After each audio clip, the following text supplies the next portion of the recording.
Hey friends, welcome back to the channel. If you're new here, my name is Carl and I'm a doctor in the Philippines. And in this video, we're gonna break down how much I earned from my job when I was a resident in training in Philippine General Hospital. What is the 3-day duty cycle for a resident? And this is to give context as to how much value my salary has when compared to how many hours I was working as a doctor. And finally, we're gonna talk about how it compares to doctor salaries if you do your residency training in a private hospital in the country. But before we jump straight into it, let me first give you 3 caveats. Now, the first one is that I know talking about salaries are considered taboo in our Filipino culture. And if this is something you're uncomfortable with or you find it difficult to watch with the current economic situation that we are currently in, then it's totally okay for you to just click away from the video. Now, secondly, whatever I will say about resident doctor salaries in this video is available for free on the internet if you search websites like Glassdoor or salaryexpert.com and type in how much salary a doctor makes in the Philippines. And lastly, I'm making this video to educate and help medical students and doctors to make an informed decision of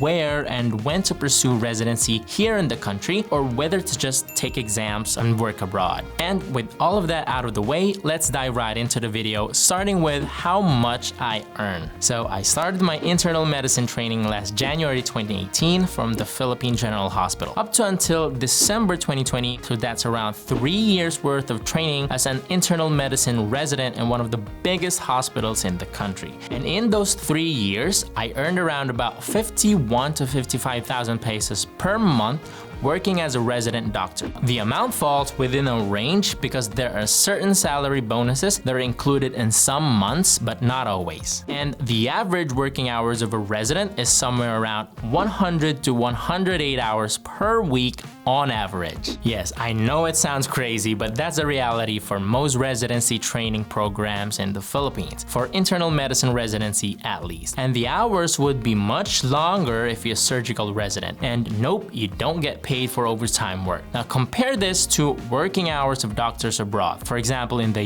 UK, it's around 46 hours per week, and in Australia, it's about 40 hours per week. And yes, in these countries, you get paid twice the amount if you work overtime or on weekends. Now, to give context to the current salary residents in the Philippines, the breakdown for the 100 hours per week schedule for residents in training consists of a 3-day cycle: on duty, post-duty, and pre-duty. Now, on-duty days begin at around 7 in the morning until 7 the next day. Now, after that time, you will be considered post-duty. But that doesn't mean that you can then take the day off to rest or spend time with friends or do some of your hobbies, because you will still be attending to your assigned patients and carry out what needs to be done for their care. So that will be another 10 hours in the hospital before you can finally go home and get some rest. Now, the next day after post-duty is pre-duty day, where you come to the hospital around the same time, which is 7 a.m. up until 5 p.m., which is when you endorse your patients under your care to the resident on duty. And that 3-day cycle repeats for 3 long years.